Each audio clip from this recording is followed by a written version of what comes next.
সবাইকে নমস্কার। সদ্যপ্রাপ্ত ANM GNM 2026-এর পরীক্ষা শেষ হয়েছে এবং অনেকের লক্ষ্য পরবর্তীকালে নার্সিং করার। 2027-এ এএনএম জিএনএম নার্সিং পরীক্ষা, হয়তো তোমারও টার্গেট আছে, তোমারও হয়তো লক্ষ্য আছে পরিবারের পাশে দাঁড়ানোর, নিজের পায়ে দাঁড়ানোর এবং তোমার লক্ষ্য পূরণের। হয়তো তোমারও ইচ্ছে আছে যে একজন অসুস্থ মানুষকে সুস্থ করার দায়িত্ব কাঁধে তুলে নেওয়ার। তো তোমার জন্য আজকের এই ভিডিওটা মোস্ট ইম্পর্টেন্ট। সাফল্য বাংলার তরফ থেকে তোমাদের সবাইকে স্বাগত জানাই। 2027-এর নার্সিং পরীক্ষার্থীদের জন্য বিরাট বড় খবর। 2027-এ কি বন্ধ হতে পারে এএনএম নার্সিং পরীক্ষা?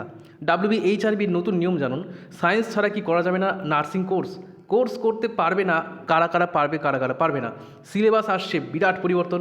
এবং আর একটা বড় ব্যাপার দেখো, বলছি নার্সিং পরীক্ষাতে দেওয়া হবে এককালীন 15,000 টাকা। পুরো বিষয়টা তোমাদেরকে খুলে বলবো। আর অবশ্যই কিন্তু বলছি প্রত্যেকে কিন্তু চ্যানেলটা সাবস্ক্রাইব করে নাও।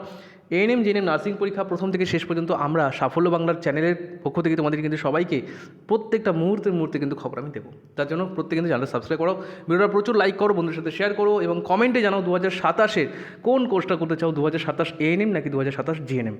ওকে, আমাদের 2027-এই কিন্তু প্রচুর স্টুডেন্টরা কিন্তু এখান থেকে ভালো নাম্বার পেয়ে তারা কিন্তু বাড়বে, মানে তারা কিন্তু এখান থেকে বেরোচ্ছে। এবং অবশ্যই কিন্তু প্রত্যেকে বলবো তোমরাও যদি চাও 2027-এর আমাদের ব্যাচে ভর্তি হতে, কারণ অনেকেই আমাকে মেসেজ করেছিলে যে স্যার 2027-এর ব্যাচ কবে থেকে শুরু হবে। দেখো, এএনএম জিএনএম 2027-এর সেরা প্রস্তুতি কিন্তু শুরু হতে চলেছে 15ই আগস্ট থেকে। ঠিক আছে, 15ই আগস্ট। আজকে কিন্তু জুন মাস শেষ হয়েছে, 15ই জুন। আর কিন্তু ঠিক 2 মাস পরেই তোমাদের কিন্তু 2027-এর এএনএম জিএনএম সূর্য ব্যাচ শুরু হচ্ছে। জোরে হাততালি দাও। এখানে কিন্তু তোমরা যেটা পাচ্ছ, লাইভ ক্লাস পাচ্ছ, ক্লাসের রেকর্ডিং পাচ্ছ, সাজেশন পাচ্ছ, PDF, mock test, doubt clear session এবং হচ্ছে পরীক্ষা পর্যন্ত ক্লাস। টোটাল ফিস কত স্যার? নিশ্চয়ই অনেক বেশি টাকা ফিস। আরে মাত্র 850 টাকা ফিস, মাত্র 850। পরীক্ষা পর্যন্ত তোমরা পড়তে পারবে মজা করে ক্লাস। যারা আমার ক্লাস করছে তারা সবাই কিন্তু ফ্যান হয়ে গেছে। আর দেরি না করে যে নাম্বারটা দিয়েছি, নাম্বারে হোয়াটসঅ্যাপ করো, 9609122622 এই নাম্বারে হোয়াটসঅ্যাপ করবে। তোমাদের সুবিধার্থে এর লিঙ্কটা আমি কিন্তু আমার কমেন্ট বক্সে দিয়ে রাখবো, সেখানে সরাসরি ক্লিক করলে আমাকে তোমরা মেসেজ করতে পারো। ওকে, চলো শুরু করছি। আচ্ছা, প্রথমেই তোমাদের বলে দিই 2027-এর নার্সিং পরীক্ষা খুঁটিনাটি বিষয়। প্রথমে যে বিষয়টা তোমাদের মনে আসে যে যোগ্যতায় কি কোনো পরিবর্তন আসবে, অর্থাৎ সায়েন্স ছাড়া কি আর এই পরীক্ষায় বসা যাবে না? তো এইটার আগে উত্তর দিয়ে দিই, দেখো এরকম কোনো ব্যাপার কিন্তু নেই। ঠিক আছে, তাহলে একটা জিনিস মাথায় রাখবে, অনেকেই কিন্তু প্রথম থেকে একটা ভয় ভীতি কাজ করে। অন্যান্য রাজ্যে কিন্তু আর্টস থেকে নার্সিং করা যায় না, যারা আর্টস ব্যাকগ্রাউন্ড অর্থাৎ নন সায়েন্স ব্যাকগ্রাউন্ড থেকে কিন্তু আর নার্সিং করা যায় না। একমাত্র ব্যতিক্রম আমাদের পশ্চিমবঙ্গ। দেখো, অনেক নিয়ম কিন্তু পরিবর্তন হচ্ছে।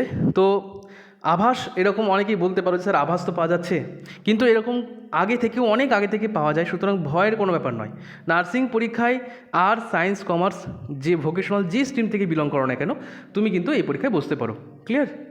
শুধুমাত্র তোমাকে এইচএস পাস করে থাকতে হবে। বলবে স্যার আমি গ্র্যাজুয়েশন পাস করেছি, পারবো? তাহলে হ্যাঁ পারবে। বলে স্যার আমি এমএ করেছি, আমি কি পারবো? তাহলে হ্যাঁ পারবে। তো প্রত্যেকে কিন্তু এলিজিবল, শুধুমাত্র তোমাকে উচ্চ মাধ্যমিক পাস করে থাকতে হবে। যদি কেউ মাধ্যমিক পাস করে বা 8 পাস করে থাকে, তারা কি পারবে? উত্তর হচ্ছে না, পারবে না। মিনিমাম তোমাকে এইচএস পাস করতে হবে এবং 40% নাম্বার তোমার থাকতে হবে। ক্লিয়ার? কারো যদি 55% থাকে, 60% থাকে, তারা প্রত্যেকে কিন্তু এখানে এলিজিবল আছে।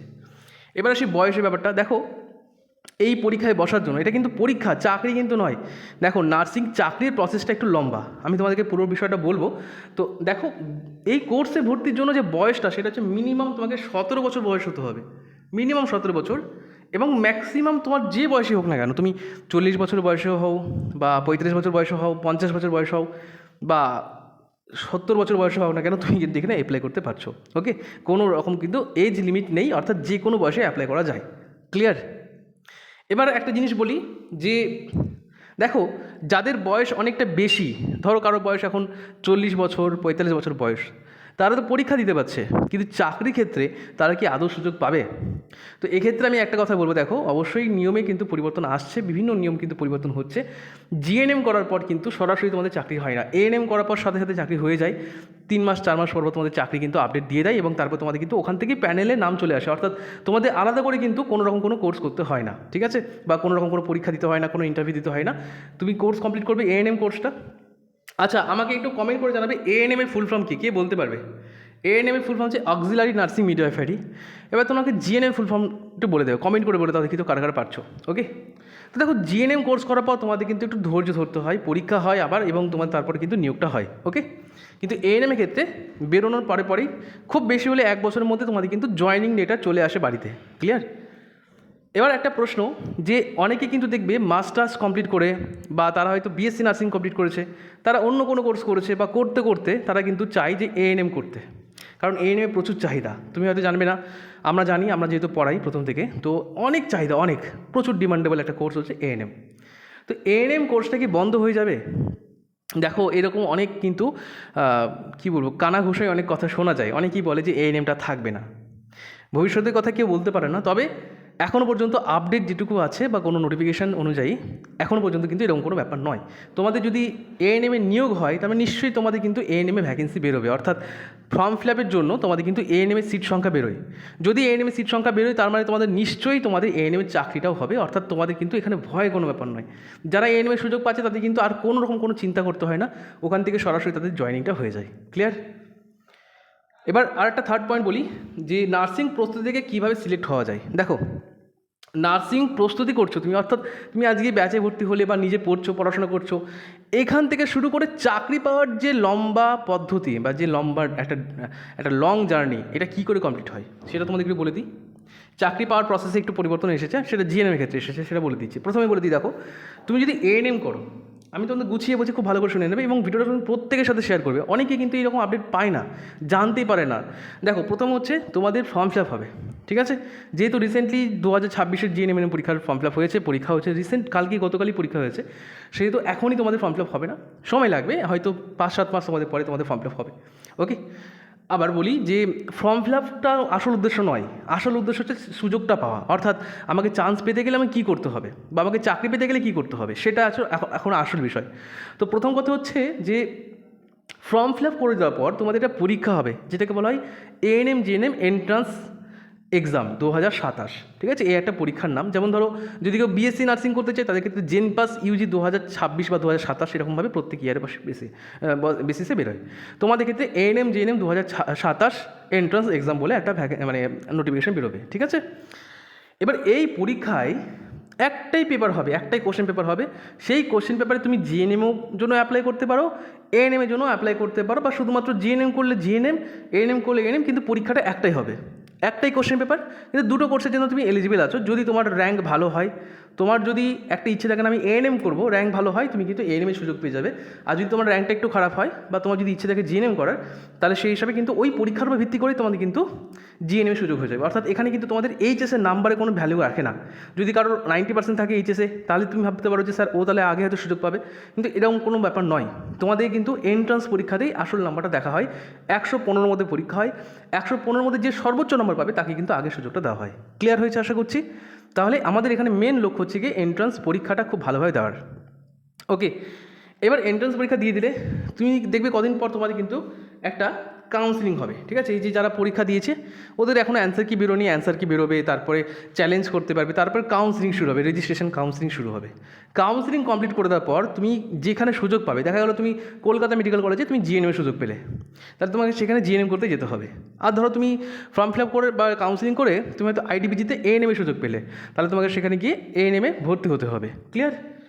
এবার হচ্ছে কাউন্সিলিং তো হলো, এবার তোমাদের শুরু হচ্ছে পড়াশোনা, অর্থাৎ 3 বছর, জিএনএম করলে 3 বছরের কোর্স, আর এএনএমটা 2 বছরের কোর্স। তো তোমাদেরকে কিন্তু ওখানে 3 বছর বা 2 বছর থেকে খেয়ে পড়তে হবে। ক্লিয়ার? ওকে, তো এখানে হয়তো বলতে পারো স্যার আমার তো বিবাহিত, আমি তো বিবাহিতা বা আমার ছেলে আছে, কী করব? তো এখানে কিন্তু কিছু করার নেই, রেগুলার কোর্স, এবং এখানে অ্যাটেন্ডেন্স কিন্তু 80%-এর ওপর মিনিমাম লাগবেই লাগবে, 100%ও লাগে। ওকে, তাহলে এবার প্রশ্ন হচ্ছে যে আমি কোর্সটা কমপ্লিট করে নিলাম, এবার প্রসেসটা কি? তো চাকরি পাবো কী করে? 3টে বছর কমপ্লিট করলে এবার আমি আগে বলেছি এএনএমে কিন্তু সঙ্গে সঙ্গে চাকরি হয়ে যায়, অর্থাৎ তোমাদের আর কোনো রকম পরীক্ষা দিতে হবে না, ইন্টারভিউ দিতে হয় না। আসল গল্প হচ্ছে জিএনএম দেখেছি, অর্থাৎ জিএনএম করার পর তুমি গভর্নমেন্ট থেকে করো বা প্রাইভেট থেকে করো, যেখান থেকে করো না কেন, তোমাদের কিন্তু আবার একটা ভ্যাকেন্সি বেরোবে, ঠিক আছে? ওখানে 3000, 4000, 5000 এরকম ভ্যাকেন্সি সংখ্যা বেরোবে। ওখানে তোমাদের ফর্ম ফিল আপ করতে হবে চাকরির জন্য। ফর্ম ফিল আপ করার পর তোমাদের এতদিন পর্যন্ত নিয়ম ছিল যে উচ্চ মাধ্যমিকের নাম্বার, মাধ্যমিকের নাম্বার, তারপরে তোমার জিএনএমের নাম্বার ভিত্তি করে তোমাদের কিন্তু স্কোর কার্ড বেরোতো এবং তারপর ইন্টারভিউ হয়ে চাকরি হয়ে যেত। কিন্তু এই 2026 সালেই কিন্তু নিয়ম পরিবর্তন হয় এবং বলা হয় যে কোনো অ্যাকাডেমিক স্কোরের কিন্তু ভ্যালু নেই। মেন তোমার দেখবে তুমি ওখানেও আবার পরীক্ষা হবে, সেই পরীক্ষায় তুমি কত স্কোর করতে পারছো। অর্থাৎ কোর্স কমপ্লিট করার পরও তোমাদের কিন্তু একটা পরীক্ষা হবে জিএনএমের ক্ষেত্রে, শুধুমাত্র জিএনএমে, এএনএমে কিন্তু কোনো পরীক্ষা হয় না। আশা করছি খুব ভালোভাবে শুনতে পাচ্ছ। ওই জন্য এএনএমে সবার চাহিদাটা অনেক বেশি, কারণ পড়ার সাথে সাথে চাকরি হয়ে যায়। আর যদি বলো যে স্যালারি ডিফারেন্স কীরকম থাকে, দেখো এএনএমের তুলনায় জিএনএমে কিন্তু স্যালারি যে খুব বিরাট বিরাট কোনো এরকম ব্যাপার নয়, খুব বেশি হলে 2 থেকে 5 হাজার টাকা কিন্তু ডিফারেন্স থাকে, ঠিক আছে। আর হ্যাঁ, অবশ্যই জিএনএমের তুলনায় এএনএমে কিন্তু গ্রাসরুট কাজও করতে হয়, কিন্তু এখানে একটা সুবিধাও আছে, সেটা হচ্ছে এদের জেনারেল শিফটে কাজ হয়। অর্থাৎ খুব বিরাট হেডেক থাকে না, বিভিন্ন হেলথ সেন্টারগুলো যেগুলো থাকে সেখানে কিন্তু তাদেরকে যেতে হয়, এবং জেনারেল শিফট অর্থাৎ 10টা থেকে 5টা পর্যন্ত তাদের ডিউটি করতে হয়, এবং তাদের কিন্তু খুব আরামের চাকরি বলতে পারো। দেখো কোনো চাকরি সেই অর্থে আরাম হয় না, তবে তুলনামূলকভাবে যদি বলি তাহলে জিএনএমের তুলনায় এএনএমে কিন্তু হেডেকটা একটু কম। ক্লিয়ার? দেখবে বিভিন্ন হেলথ সেন্টারে গোলাপি রঙের শাড়ি পরা বা গোলাপি রঙের চুড়িদার পরা মহিলা থাকে বা একজন অফিসার থাকেন, উনি কিন্তু এএনএম স্টাফ, বা বলতে পারো উনি হচ্ছে হেলথ অ্যাসিস্ট্যান্ট ফিমেল নার্স, বা ওকে এএনএম বলতে পারো, ঠিক আছে। ওরাই কিন্তু এএনএম করে এসেছে, আজকে সেই চাকরিটা করছে। আর বিভিন্ন হসপিটালে দেখবে যে যারা সাদা রঙের টুপি পরে থাকে, সাদা রঙের ড্রেস পরে থাকে, বা নীল রঙের ড্রেস পরে থাকে, বা সবুজ রঙের ড্রেস পরে থাকে, তারা হচ্ছে গিয়ে জিএনএম নার্স। ওকে, এদের কাজ হচ্ছে অপারেশান থেকে শুরু করে বিভিন্ন রকম সার্জারি থেকে শুরু করে মানে যত রকম কাজ সব কিছু কিন্তু ওই জিএনএম স্টাফদেরকে দিয়ে করানো হয়। ক্লিয়ার? তো চাপের দিক থেকে দেখতে গেলে অবশ্যই জিএনএমের চাপটা বেশি এএনএমের তুলনায়, এবং যদি স্যালারির কথা বলো খুব বিরাট যে স্যালারি মানে ডিফারেন্স তাও কিন্তু না। ওই জন্য সবার পছন্দ হচ্ছে এএনএমটা করার। তো তার জন্য কিন্তু তোমাদের পড়তে হবে। আর চাকরি পাওয়ার যদি লক্ষ্য থাকে যে না আমি আজ থেকে পড়বো এবং 1 বছর পর চাকরি পাবো, তা কিন্তু নয়, একটা লম্বা সময় কিন্তু যায়। সুতরাং ধৈর্য ধরে এবং তোমাকে একটা দীর্ঘস্থায়ী একটা মানসিকতা নিয়ে তোমাকে কিন্তু এখানে আসতে হবে। ওকে, আমি আশা করছি ক্লিয়ার করতে পারলাম। ওই জন্যই বলেছিলাম যে এএনএম জিএনএম এন্ট্রান্স পরীক্ষাটা যেহেতু ইম্পর্টেন্ট, তার জন্য তোমরা কিন্তু এই ব্যাচে ভর্তি হতে পারো। আমাদের সেরা সেরা ব্যাচ পশ্চিমবঙ্গের মধ্যে। আমরা বলি যে কেন আমরা সেরা সেরা বলছি, আমরা কিন্তু সচরাচর বলি না কথাটা। স্টুডেন্টরা নিজেরাই বলবে যে আমাদের এখান থেকে পড়ে কত কমন পেয়েছে কোশ্চেন। একদম যে পরীক্ষা ওরিয়েন্টেড ক্লাস করানো হয় এবং মজা করে ক্লাস করানো হয়, এটা হচ্ছে আসল জায়গা। দেখবি অনেক জায়গা আছে যেখানে তুমি হয়তো পড়ছো কিন্তু তুমি কিছু বুঝতে পারছো না, হয়তো তিনি বোঝাচ্ছেন কিন্তু তোমার কাছে শেখার আগ্রহটা কমে যাচ্ছে। তো এই জিনিসটা যদি একটু মজা করে শেখানো যায় কেমন লাগে, একটু যদি হাসিয়ে পড়ানো যায় কেমন লাগে, ভালো লাগে না? তো তেমনই আমরা কিন্তু মজা করে শিখি, এবং যে কোনো জিনিস যখন পড়ি তখন কিন্তু এক্সাম ওরিয়েন্টেড, বললাম না সাজেশন ভিত্তিক ক্লাস। অর্থাৎ তোমাকে এই জিনিসটা করে দিচ্ছে মানে তুমি ওখান থেকে ধরে নাও হয় আগের বছর পরীক্ষা এসেছে, ওই প্রশ্ন যদি আবার আসে কীরকমভাবে দিতে ঘুরিয়ে পেঁচিয়ে প্রশ্ন দেওয়া হয়, মক টেস্ট নেওয়া হয়, এবং যেদিন ক্লাস হয় পরের দিন সেই টপিকের মধ্যে কুইজ নেওয়া হয়, সপ্তাহে একটা করে লাইভ কুইজ নেওয়া হয়। সব কিছু পাচ্ছ মাত্র 850 টাকায়। তুমি বলো দেখি তো, এই যে দ্রব্যমূল্যের এত বাড়বাড়ন্ত হচ্ছে, এই 850 টাকায় কী হয়? কী হয় তুমি বলো? একটা শাড়ির দামও এখন দিনে 1200 টাকা থেকে 1400 টাকা, মানে এর নিচে তো নেই। রিচার্জ প্ল্যানের দাম এখন 350 টাকা, কমে কিছু নেই। তাহলে এই যে পরীক্ষা পর্যন্ত আমি ধরে নিচ্ছি 8 মাস বা 9 মাস তোমরা ক্লাস করবে, তার থেকে বেশি হবে। তো আমি এই 8-9 মাসের জন্য 850 টাকা, মানে পার মান্থ যদি দেখি তাহলে 100 টাকা করে হচ্ছে। তাহলে এর থেকে কমে কি কোথাও পাবে? পশ্চিমবঙ্গের মধ্যে এত কমে, এত কোয়ালিটির সাথে এবং এত মজা করে ক্লাস, আমি তোমাকে বলে দিতে পারি খুব কমই পাবে। পাবে না, না পেতেও পারো, কিন্তু খুব কম পাবে। তাদের মধ্যে আমরা অন্যতম। ওই জন্যই বলি যে সেরা প্রস্তুতি। আমরা বলছি না আমরা বেস্ট, কিন্তু আমরা বেস্ট প্রিপারেশন করিয়ে থাকি, এর জন্য আমরা বেস্ট। ঠিক আছে? তো আর বেশি কিছু বলবো না। যদি ভর্তি হতে চাও, দেখো নার্সিং প্রফেশনটা খুব কঠিন, বা এটা একটা নোবেল প্রফেশন, সবাই কিন্তু পারে না। অনেকে দেখবে যে কোর্স করতে করতে হয়তো কঠিন লাগে বলে ছেড়ে দেয়, কিন্তু তোমার যদি ইচ্ছে থাকে না আমি মানুষের সেবাই করব এবং এখান থেকে একটা নিজের পায়ে দাঁড়াবো বা পরিবারকে আমি হেল্প করব, তাহলে তোমাকে কিন্তু ধৈর্য ধরে থাকতে হবে। সব পাবে, সব সব দেবে তোমাকে, কিছু তোমার কাছ থেকে কিছু কেড়ে নেবে না, কিন্তু তার জন্য ধৈর্য ধরে তোমাকে থাকতে হবে। স্যালারিটা যখন ঢুকবে মাসের শেষে, যদি 40,000 টাকা বা 35,000 টাকা যখন স্যালারি ঢুকবে, তখন ভাবতে পারছো যে কতটা আনন্দ লাগবে। পরিবারে যখন দেখাবে মা এই দেখো আজকে স্যালারি পেয়েছি, সেই যে আনন্দটা, তুমি হয়তো ভাবতে পারো যে আমরা শুধু হয়তো প্রিপারেশনই করাই, বাট আমরা 2026-এর এই সাফল্য বাংলা থেকে অলমোস্ট 50 জন নার্সিং চাকরি পেয়েছে। অলমোস্ট 50 জন আমাদেরই ব্যাচে থেকে পড়ানো। তো অনেক আমাদের নেটওয়ার্ক আছে, প্রচুর জায়গা থেকে ছেলেমেয়েরা বিভিন্ন জায়গা থেকে, কেউ আমাদের মুর্শিদাবাদ মেডিকেল কলেজে আছে পড়াশোনা করছে, কেউ মালদা মেডিকেল কলেজে পড়ছে, কেউ বালুরঘাটে পড়ছে, কেউ আমাদের নর্থ বেঙ্গলে পড়ছে, কেউ দার্জিলিংয়ে পড়ছে, মানে বিভিন্ন জায়গায় আমরা স্টুডেন্টগুলো কিন্তু পড়াশোনা করে। শুধু পড়াশোনা, চাকরিও করছে, অনেক জায়গায় আছে, প্রচুর জায়গায়। তো ভয় না পেয়ে ব্যাস একটা কথা বলবো যে পড়াশোনা শুরু করে দাও। কী হবে পরবর্তীকালে সেটার দিকে না ভেবে, তোমার যদি লক্ষ্য থাকে তাহলে চোখ বন্ধ করে এগিয়ে যাও, আমি বলছি সাফল্য ঠিকই আসবে। ওকে, তো আজকের মতো ভিডিওটা এখানে শেষ করছি। সবাইকে অসংখ্য ধন্যবাদ, নমস্কার।